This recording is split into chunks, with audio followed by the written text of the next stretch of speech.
আজকে আমার আম্মু রান্না করে দেখাবে ফিলিস্তিনের জাতীয় খাবার মাকলুভা। এত সিম্পল ভাবে রান্না করা খাবারও যে এত ফ্লেভারফুল হতে পারে সেটা মাকলুভা না খেলে কেউ বিশ্বাস করবে না। না না, ভয় পাবেন না, দুধ বাদাম ঘিয়ের মতো কোনো দামি উপকরণ ব্যবহার করা হবে না, তাও খেতে এতটাই মজাদার হবে যে স্বাদ মুখে একদম লেগেই থাকবে। আসসালামু আলাইকুম, সবাইকে আমন্ত্রণ জানাচ্ছি আমার আম্মুর শুক্রবার স্পেশাল রেসিপিতে। মাকলুভা রান্না করার জন্য আম্মু প্রথমে একটি প্যানে দিয়ে দিল হাফ কাপ রান্নার তেল। একটি প্লেটে নিয়ে নিয়েছে কিছু আস্ত গরম মশলা, 2টি দারুচিনি, 5টি এলাচ, 6টি লবঙ্গ, 7টি কাবাব চিনি, 7টি কালো গোলমরিচ আর 2 চা চামচ আস্ত ধনিয়া।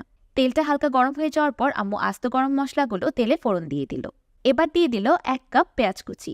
পেঁয়াজ কুচিটাকে লাল করে ভাজার প্রয়োজন নেই, জাস্ট 1 মিনিটের মতো তেলে ভেজে নিয়েই দিয়ে দিল 2 কেজি গরুর মাংস। দেখতেই পাচ্ছেন গরুর মাংস কত বড় সাইজে কাটা হয়েছে। সাধারণত বাংলাদেশি কাচ্চি বিরিয়ানি রান্না করতে যেই সাইজের মাংসটা ব্যবহার করা হয় মাকলুভাতেও সেটাই ব্যবহার করতে হবে। আর হ্যাঁ, আপনারা কিন্তু এখানে বিফের পরিবর্তে মাটনও ব্যবহার করতে পারবেন। তাছাড়া অনেক দেশেই কিন্তু মাকলুভা চিকেন দিয়েও রান্না করা হয়। এখন মাংসগুলোকে মশলার সাথে 1 মিনিটের মতো ভেজে নিতে হবে। একটি বাটিতে আম্মু নিয়ে নিয়েছে অথেন্টিক মাকলুভা রান্না করার জন্য একটা স্পেশাল মশলা। বেসিক্যালি এটাকে মাকলুভা বিরিয়ানি মশলা বলতে পারেন। যেহেতু বাংলাদেশে মাকলুভা বিরিয়ানি মশলা কিনতে পাওয়া যাবে না, তাই এই বিরিয়ানি মশলাটা ঘরেই তৈরি করে নিতে হবে। এই অথেন্টিক মাকলুভা বিরিয়ানি মশলা রেসিপিটি আপনারা আমার এই ভিডিওর ডেসক্রিপশন বক্সে পেয়ে যাবেন।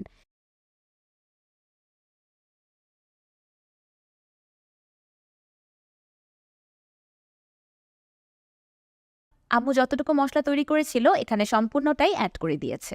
এবার নেড়ে চেড়ে মশলাটাকে মাংসের সাথে খুব ভালোভাবে মিক্স করে নেবে। এবার দিয়ে দিল 1.5 টেবিল চামচ বা স্বাদ মতো লবণ। মশলা মাংসের সাথে খুব ভালোভাবে মিক্স হয়ে গিয়েছে আর চারিদিকে খুব সুন্দর একটা সুগন্ধ ছড়িয়ে পড়েছে। এবার দিয়ে দিল 1.5 লিটার বা 6 কাপ পানি। এবার চুলার লো ফ্লেমে ঢেকে আম্মু মাংসগুলোকে রান্না করতে থাকবে সম্পূর্ণ সিদ্ধ হয়ে যাওয়া পর্যন্ত। আপনারা ইচ্ছে করলে এই কাজটা প্রেসার কুকারেও করে নিতে পারেন, কোনো অসুবিধা নেই। মাংসগুলো সম্পূর্ণ সিদ্ধ হয়ে গিয়েছে। আম্মু মাঝে মাঝে নেড়ে দিয়েছিল যেন তলানিতে লেগে না যায়।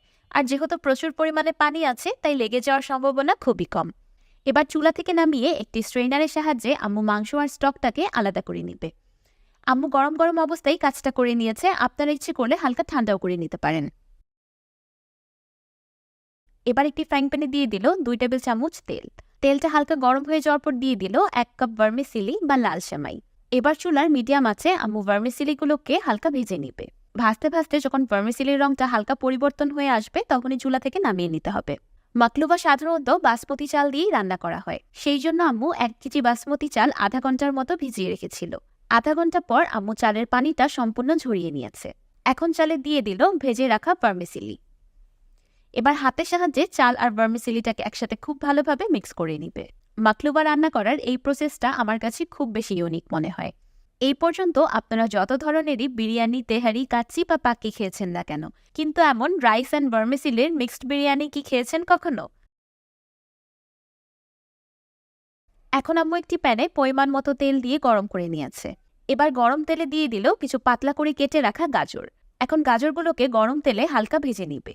এগুলোকে অতিরিক্ত ভেজে লাল করার প্রয়োজন নেই। একই তেলে দিয়ে দিল পাতলা করে কেটে রাখা আলু। এবার আলুগুলোকেও হালকা ভেজে নিবে। আলুগুলোকেও অতিরিক্ত লাল কড়া করে ভাজা যাবে না, আম্মু জাস্ট হালকা করে ভেজে নিয়েছে। এবার দিয়ে দিল স্লাইস করে কেটে রাখা বেগুন। বেগুনগুলোকেও ঠিক আম্মু আলু আর গাজরের মতো হালকা করে ভেজে নিয়েছে। এই সবজিগুলো যে ডুবো তেলেই ভাজতে হবে এমন কোনো কথা নেই, আপনারা ইচ্ছে করলে ফ্রাইং প্যানে অল্প একটু তেল দিয়ে শ্যালো ফ্রাইও করে নিতে পারেন অথবা এয়ার ফ্রায়ারেও ভেজে নিতে পারেন। তাহলে সব প্রিপারেশনস ডান, এখন মাকলুভাটাকে অ্যাসেম্বল করার পালা। যেই সসপ্যানে মাকলুভা রান্না হবে সেই প্যানের তলানিতে আম্মু একটা বেকিং পেপার দিয়ে দিয়েছে। আপনাদের হাতের কাছে বেকিং পেপার অ্যাভেলেবেল না থাকলেও কোনো অসুবিধা নেই, কারণ প্যানটা যদি ননস্টিক হয় তাহলে বেকিং পেপার না দিলেও চলবে। আমরা এখানে ডাবল সেফটির জন্য বেকিং পেপারটা ব্যবহার করছি। প্রথমেই আম্মু দিয়ে দিল কিছু স্লাইস করে কেটে রাখা টমেটো। এবার দিয়ে দিবে ভেজে রাখা আলু, গাজর আর বেগুন। মাকলুভাতে সাধারণত এই ভেজে রাখা সবজিগুলোকে এমন সাজিয়ে দেওয়া হয়, তাই আমরাও সুন্দর করে একদম সাজিয়ে দিচ্ছি। এবার দিয়ে দিচ্ছি রান্না করে রাখা মাংসের টুকরোগুলো। আমরা নিচের লেয়ারেই সবগুলো মাংস একবারে দিয়ে দিয়েছি। এবার দিয়ে দিল অর্ধেক চাল আর ভার্মিসেলির মিক্স। এবার উপর থেকে বাকি অবশিষ্ট সবজিগুলো দিয়ে আরেকটি লেয়ার তৈরি করে দিল। সেই সাথে দিয়ে দিল কিছু পুদিনা পাতা। একদম উপরে দিয়ে দিল বাকি অর্ধেক চাল আর কিছু ভেজে রাখা পেঁয়াজ। দেখতেই পাচ্ছেন পেঁয়াজগুলোকেও সবজির মতো একদম হালকা করে ভেজে নেওয়া হয়েছে। চালের উপর আম্মু ছোট্ট একটি চামচ বসিয়ে দিল। এবার চামচের উপর ঢেলে দিচ্ছে আগে থেকে আলাদা করে রাখা মাংসের স্টক। মাকলুবার লেয়ারিংটা যেন নষ্ট না হয়ে যায় সেই জন্য আম্মু চামচের উপর স্টক ঢালছে। সরাসরি স্টকটা চালের উপর ঢাললে মাঝখান থেকে ছিদ্র হয়ে লেয়ারিংটা নষ্ট হয়ে যেতে পারে।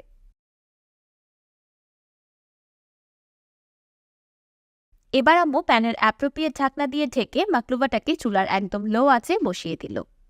এখন মাকলুবা বিরিয়ানিটা দমে রান্না করতে হবে 30 থেকে 40 মিনিটের মতো। অ্যান্ড উই আর ডান। আপনাদের সুবিধার জন্য আমি চুলার আঁচটা দেখিয়ে দিচ্ছি ঠিক কেমন হবে।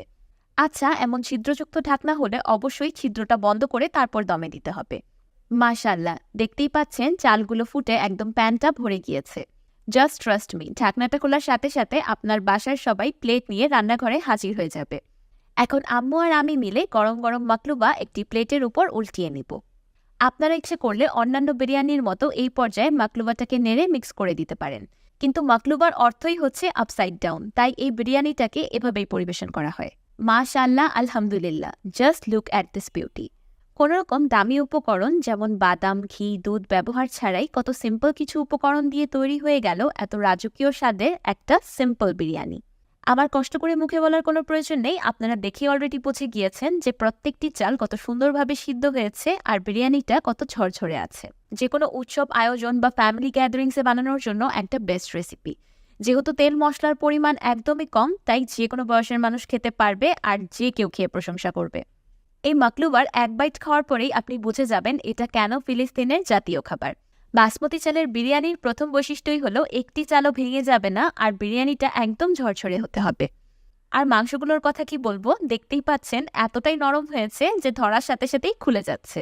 বিরিয়ানি, কাচ্চি বা তেহারিতে কেউ মাংস খুঁজে বা কেউ আলু খুঁজে, কিন্তু বিশ্বাস করুন মাকলুবা খাওয়ার সময় আপনি এটার রাইস খুঁজবেন।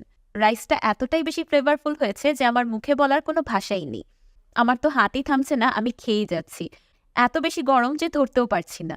যারা হেভি খাবার খেতে পছন্দ করেন না, সেই জন্য বিরিয়ানি বা কাচ্চি জাতীয় খাবার অ্যাভয়েড করেন, তাদের জন্য মাস্ট ট্রাই একটি রেসিপি। এই মাকলুবা খেতে এতটাই বেশি লাইট লাগে যে আপনার মনেই হবে না আপনি কোনো রিচ ফুড খেয়েছেন। তেল মশলার পরিমাণ একদমই কম, তারপরেও স্বাদে দুর্দান্ত। বিরিয়ানিটা খাওয়ার সময় মিষ্টি, গাজর, আলু আর বেগুনের কম্বিনেশনটা একসাথে জাস্ট ওয়াও। এই বিরিয়ানিটার আসল সৌন্দর্যটা দেখানোর জন্য আমি বিরিয়ানিটাকে মিক্স করেও আপনাদের দেখিয়ে দিচ্ছি যে দেখতে কতটা বেশি সুন্দর লাগছে। আমার এই শুক্রবার কাটলো আমার আম্মুর হাতের মাকলুবা খেয়ে। দেখি পরের শুক্রবার আম্মু আমাকে কি বানিয়ে দেয়। শেষ।